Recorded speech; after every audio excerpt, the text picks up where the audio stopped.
Good afternoon to all of you. In the previous class, we have learnt about the summon, conduct money. Now in this class, we will start very important and basic topic of the legal procedure, that is the evidence. Okay, evidence.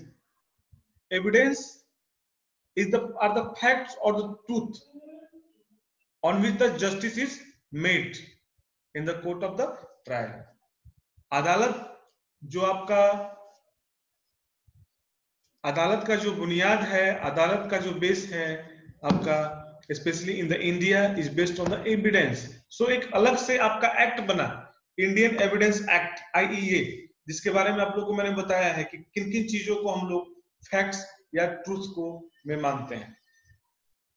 तो उन्हीं facts और truth, उन्हीं तथ्यों के base पे जो जज होते हैं किसी भी केस में जस्टिस करते हैं. तो आपका evidence Indian court of law में बहुत इंपॉर्टेंट रोल अदा करता है. ठीक है, तो एविडेंस आप जानते होंगे कि केसेस तो बहुत तरीके के हैं. सिविल कोर्ट केस है, क्रिमिनल केस है. हम लोग जो यहाँ पे स्टडी करते हैं लीगल प्रोसीजर, तो हम लोग लीगल प्रोसीजर यहाँ पे मेडिको लीगल प्रोसीजर डिस्कस करते हैं कि वैसे केसेस जिसमें मेडिकल साइंस के हेल्प लेके, मेडिकल सिस्टम का हेल्प लेके हम लोग क्या करते हैं, किसी प्रॉब्लम को सॉल्व करते हैं. तो हम लोग यहाँ जो पढ़ेंगे वो पढ़ेंगे मेडिको लीगल एविडेंस. सो हम लोग का जो टॉपिक होगा यहाँ पे वो हम लोग का medico legal evidence. We will here see medico legal evidence. तो सबसे इंपॉर्टेंट चीज ये है कि आपको देखना है कि होता क्या है. तो एक कहा जाता है कि it is defined as legal means to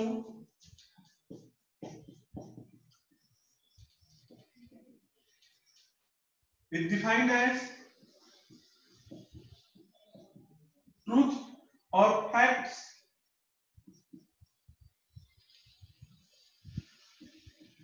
on which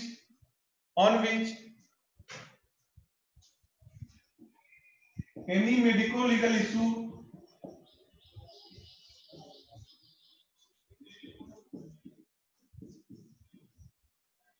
can be proved or disproved on legal basis. कानूनी तौर पे किसी भी मेडिको लीगल इशू को उसको सत्यापित करना या उसको गलत ठहरा देना, ठीक, जिस चीज पे आपका बेस्ड है, ट्रूथ पे और फैक्ट्स पे बेस्ड है, इसी ट्रूथ या फैक्ट्स को हम लोग कहते हैं मेडिको लीगल एविडेंस. अब जो आपका मेडिको लीगल एविडेंस है ये आपका दो तरीके का होता है. डॉक्यूमेंट्री एविडेंस यानी जो चीज लिखित हो, डॉक्यूमेंट्री एविडेंस, और दूसरा होता है आपका oral evidence. First is the documentary evidence and second is the oral evidence. जो डॉक्यूमेंट्री एविडेंस है इसमें जो सबसे पहला चीज हम लोग देखते हैं उसके हम लोग बात करते हैं medico legal certificate. Medico legal certificate, medico legal report,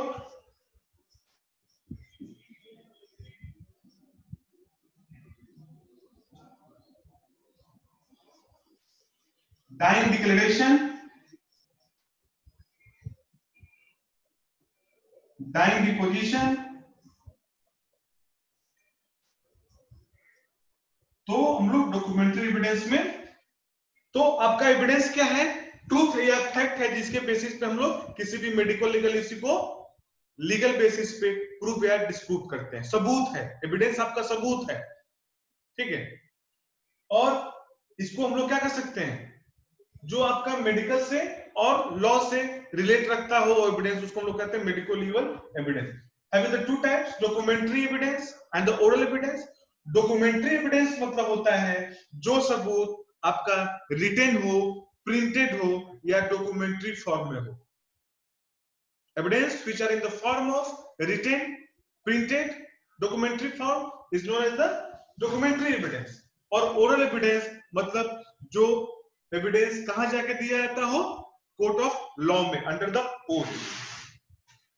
अब आपको देखने से लगता होगा कि जो डॉक्यूमेंट्री एविडेंस है वो ज्यादा प्रभावशाली है ओरल एविडेंस के बजाय, क्योंकि ओरल एविडेंस तो भाई मौखिक है, मौखिक गवाही, और यह लिखित गवाही नहीं, ऐसा नहीं होता है। आपका ओरल एविडेंस ज्यादा इंपॉर्टेंट होता है।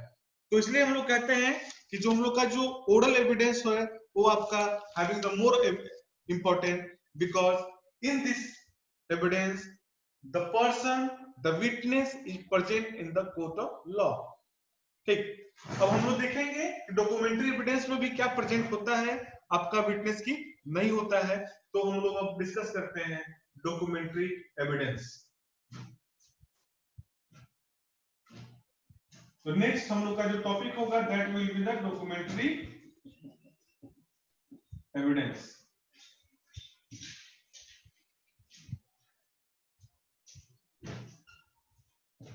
डॉक्यूमेंट्री एविडेंस मतलब आपका कोई भी डॉक्यूमेंट, ये क्या कंसिस्ट करता है? It consist of documents in written or printed form, in written or printed form जो दस्तावेज है,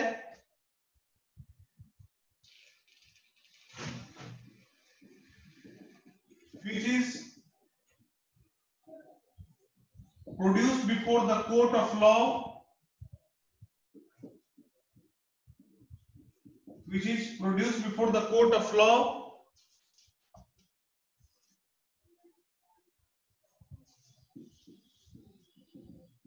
for inspection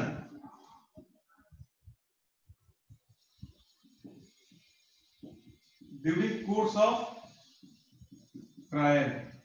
जब केस की सुनवाई होती है तो कोई भी ऐसी गवाही, कोई भी ऐसा फैक्ट या ट्रूथ जो लिखित रूप में, दस्तावेज के फॉर्म में, लिखित या प्रिंटेड फॉर्म में पेश किया जाता है आपके अदालत में, ताकि किसी का क्या हो, आपका जस्टिस हो सके।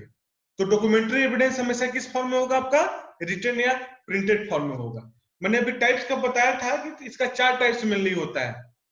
एक होता है मेडिकल लीगल सर्टिफिकेट, या उसी को हम लोग कहते हैं medical certificate, medical report, dying deposition और डाइंग डिक्लेरेशन। तो मेडिकल सर्टिफिकेट या मेडिकल लीगल सर्टिफिकेट क्या होता है? जब आप स्कूल या कॉलेज में बहुत दिन तक एब्सेंट रहते हैं तो आप अपने सिकनेस का सर्टिफिकेट देते हैं, वो आपका मेडिकल सर्टिफिकेट है। आप कि कहीं पे किसी जॉब में पाने के लिए मेडिकल बनवाया जाता है, वो आपका मेडिकल सर्टिफिकेट है। यानी कि मेडिकल सर्टिफिकेट को जो सत्यापित करता है वो एक डॉक्टर होता है, और वो इस चीज को प्रमाणित करता है कि मैं एक डॉक्टर होने के नाते इस चीज को प्रमाणित कर रहा हूं कि ये इंसान की तबीयत खराब थी, या इंसान पूर्णतः ठीक हो गया है, या इस इंसान को कोई भी बीमारी नहीं है। ठीक, लेकिन भारत में, इंडिया में इस मेडिकल सर्टिफिकेट का यूज से ज्यादा मिसयूज है। लोग अपने पर्सनल फायदे के लिए मेडिकल सर्टिफिकेट बनाते हैं। ठीक, लोग बनवाते हैं, डॉक्टर बस कुछ चंद पैसों के लालच में बना देते हैं मेडिकल सर्टिफिकेट। किसी का सिकनेस सर्टिफिकेट बना दिए कि इंसान जो 1 महीने से बीमार है, इंसान 2 महीने से बीमार है, लेकिन ये आपका एक एविडेंस का काम करता है, वो गवाही का काम कर सकता है। सपोज दैट, एक एग्जांपल है कि मान लीजिए कि आप प्रैक्टिस करते हैं, मेडिकल सर्टिफिकेट कोई भी डॉक्टर बना सकता है। अगर मान लीजिए कि आप कहीं पे प्रैक्टिस करते हैं, ठीक, कोई पेशेंट आया कि डॉक्टर साहब हमारा जो है थोड़ा 1 सप्ताह का मेडिकल सर्टिफिकेट बना दीजिए, आपको 200 रुपए दिया या 500 रुपए दिया, आपने उसको 1 सप्ताह का मेडिकल सर्टिफिकेट बना दिया। मेडिकल सर्टिफिकेट में या सिकनेस सर्टिफिकेट में इस चीज को लिखा जाता है कि वो पर्सन जो है वो अंडर द ट्रीटमेंट है, और वो आपके गाइडेंस में है, आपने उसको बना दिया, वो मेडिकल सर्टिफिकेट लेकर पर्सन चला गया। अब बाय द वे वो मान लीजिए किसी भी प्रकार के क्रिमिनल एक्टिविटी में या आउट ऑफ स्टेशन चला जाता है, वहां किसी प्रकार के क्रिमिनल एक्टिविटी या किसी प्रकार की एक्टिविटी में वो सम्मिलित होता है, ठीक, तो उस पर कार्रवाई होगी। जब कार्रवाई होगी तो वो तो पेश करेगा कि हमने जो है, देखिए हम तो बीमार हैं, हम तो हमारा इलाज चल रहा है डॉक्टर साहब के अंडर में। तब आपके ऊपर कार्रवाई हो जाएगी कि आपने इस पर्सन को कैसे, किस बुनियाद पे इसको जो है सिकनेस सर्टिफिकेट बनाया, ठीक। तो इसमें सबसे पहला जो चीज होता है वो होता है आपका मेडिकल सर्टिफिकेट। डॉक्यूमेंट्री एविडेंस का सबसे पहला और इंपॉर्टेंट चीज that is the medical certificate.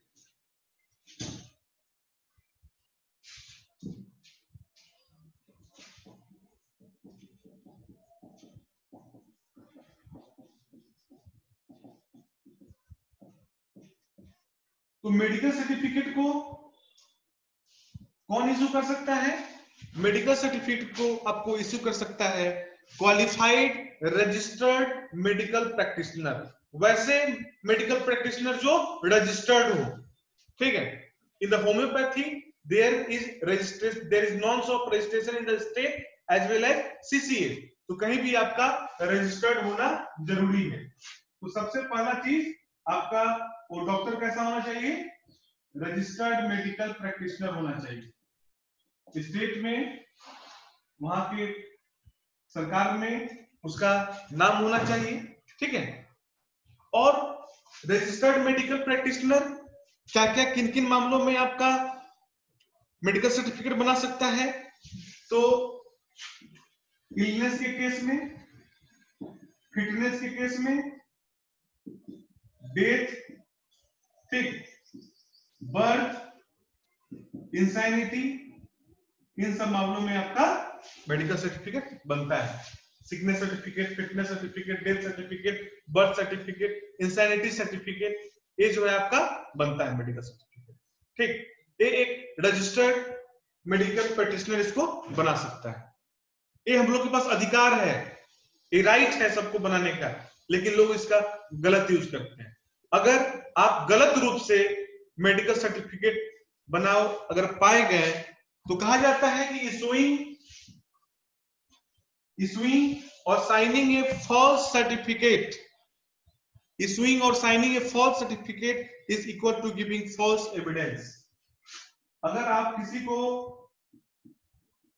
गलत तरीके से मेडिकल सर्टिफिकेट उसको प्रोड्यूस करते हैं तो ऐसा माना जाता है कि गलत गवाही देने के बराबर है। और सेक्शन 197 ऑफ आईपीसी के तहत, धारा 197 के तहत उस पर्सन को 7 साल की सजा, 7 साल की सजा और उसको फाइन हो सकता है, imprisonment up to 7 years and fine. Fine जितना डिसाइड होगा उस हिसाब से होगा। तो मेडिकल सर्टिफिकेट एक बहुत ही बेसिक चीज है जो हर लोगों ने बनवाया होगा, हर डॉक्टर बनाता है, लेकिन इस चीज को जानना जरूरी है कि अगर मेडिकल सर्टिफिकेट गलत साबित हुआ किसी भी कारण से, अगर पकड़ा गया तो धारा 197 के तहत उसको 7 साल की सजा और फाइन और इवन तक हो सकता है उसका रजिस्ट्रेशन भी कैंसिल कर दिया जाए। डिपेंड करता है केस टू केस एंड जज टू जज, लेकिन इतना सजा होना तो तय है। जो दूसरा होता है that is the medical report. जो दूसरा होता है कौन सा होता है आपका? Medical report. तो मेडिकल रिपोर्ट कब तैयार किया जाता है? कि जब इंक्वेस्ट के बाद, जब आपका इन्वेस्टिगेटिंग ऑफिसर, चाहे वो आपका पुलिस इन्वेस्टिगेटिंग ऑफिसर हो चाहे मजिस्ट्रेट हो, जब एक रिक्वेजिशन पे आपका रिक्वेस्ट करता है डॉक्टर से या सिविल सर्जन के, इस केस का पोस्टमार्टम किया जाए, इस केस की इंजरी रिपोर्ट बनाया जाए, तब आपका मेडिकल रिपोर्ट बनता है। इसलिए हम लोग कहते हैं कि report prepared by doctor at the request of investigation officer for the guidance usually in the criminal cases. तो किस किस केस में आपका बनता है रिपोर्ट? इंजुरी के केस में, पोस्टमार्टम के केस में,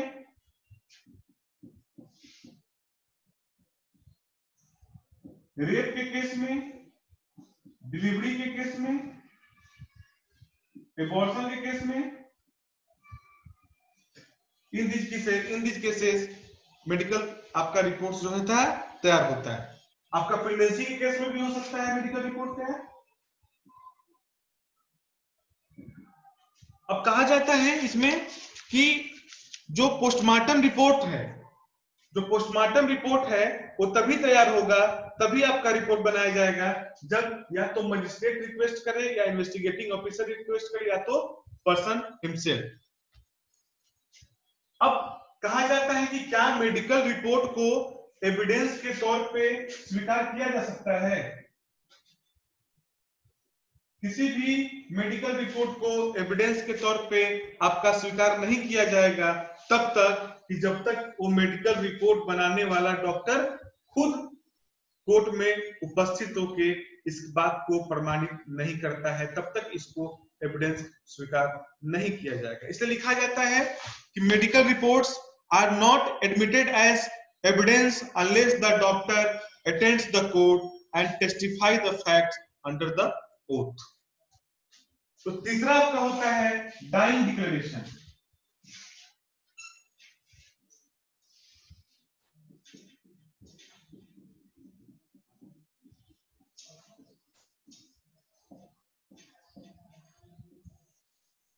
डिक्लेरेशन करना मतलब किसी भी बात की घोषणा करना, किसी भी बात को प्रकट करना। कब? मरते समय।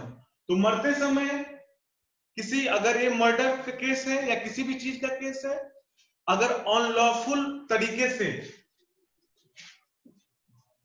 आपका जो डेथ हुआ, कैसा हुआ है आपका डेथ, अगर अनलॉफुल एक्ट से हुआ है, ठीक, मतलब मर्डर हो गया आपका, किसी ने पानी फेंक दिया या किसी भी चीज से, तो एट दैट लास्ट टाइम वो जो मरने वाला इंसान जो बात बोलता है उस बात को कहा जाता है डाइंग डिक्लेरेशन। इसलिए इसको कहते हैं, ये आपका डाइंग डिक्लेरेशन जो है आपका रिटेन हो सकता है या ओरल हो सकता है। अक्सर पिक्चरों में देखते होंगे कि मरते मरते कोई जो है बात बता जाता है या कुछ लिख जाता है, इसलिए इसको कहते हैं कि आपका ये रिटेन होगा या ओरल होगा। इट इज रिटेन और ओरल। इसलिए कहा जाता है कि इट इज ए रिटेन और oral statement of a person who is dying as a result of some unlawful act relating to the material facts of the cause of death or circumstances surrounding it।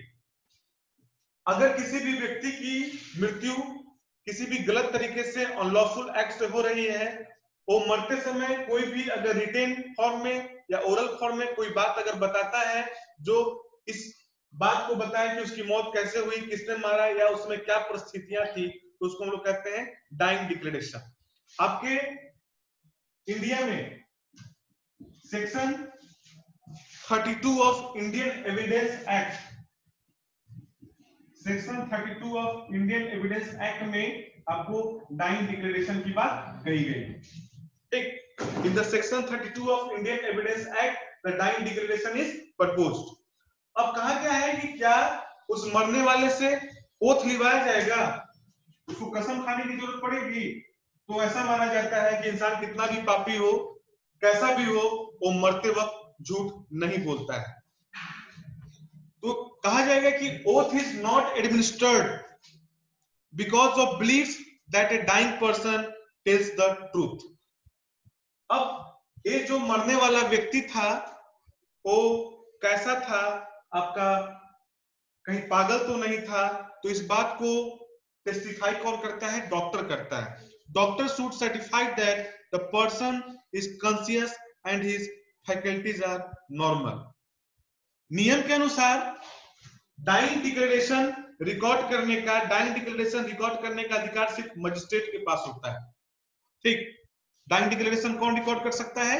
Magistrate के record कर सकता है। लेकिन मान लीजिए कि एकदम मृत्यु बहुत नजदीक हो, पेशेंट का, मरने वाले का कंडीशन बहुत ही क्रिटिकल है, ऐसा लगता है कि बहुत ज्यादा समय नहीं मिलेगा इसको, तो कहा जाता है when death is imminent, imminent मतलब soon, the dying declaration may be recorded in the presence of two witnesses by doctor और पुलिस ऑफिसर।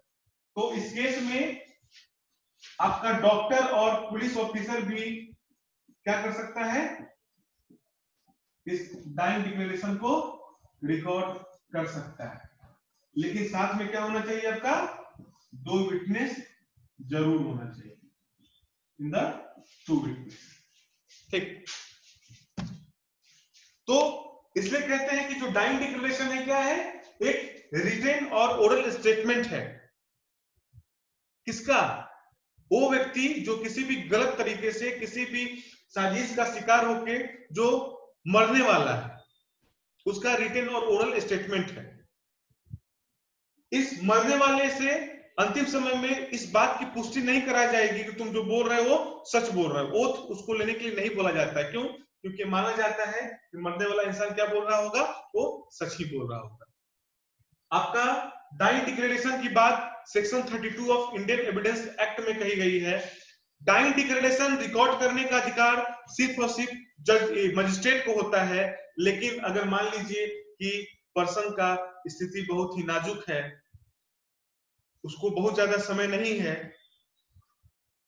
डेथ बहुत ही ज्यादा इमिनेंट है, बहुत ही ज्यादा सून है, तो उस कंडीशन में पुलिस ऑफिसर या डॉक्टर आपका रिकॉर्ड कर सकता है डाइंग डिक्लेरेशन को। लेकिन उसके लिए होना चाहिए कि 2 विटनेस का प्रेजेंस होना चाहिए, 2 गवाहों का प्रेजेंस होना चाहिए और उस बात पे उनकी हस्ताक्षर भी होनी चाहिए। उस केस में हम लोग मजिस्ट्रेट का इंतजार नहीं करेंगे। डाइंग डिपोजिशन के बाद आपका आता है डाइंग डिक्लेरेशन। सॉरी, ये तो था आपका डाइंग डिक्लेरेशन और हम पढ़ते हैं डाइंग डिपोजिशन।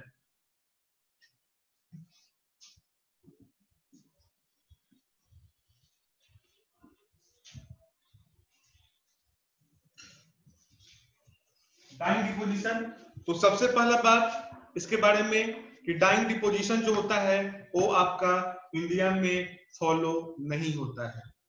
इंडिया में आपका फॉलो नहीं होता है। इंडिया में फॉलो क्यों नहीं होता है? क्योंकि आपका इंडियन एविडेंस एक्ट के तहत जो भारत में जो सबूत, किन किन चीजों को सबूत माना जाए, उसके लिए जो एक्ट बना है, उस एक्ट में इसका कोई भी प्रावधान नहीं है। इसलिए कहा गया है कि there is no provision of dying deposition in India because in Indian evidence act it is not considered, so it is not practised in India.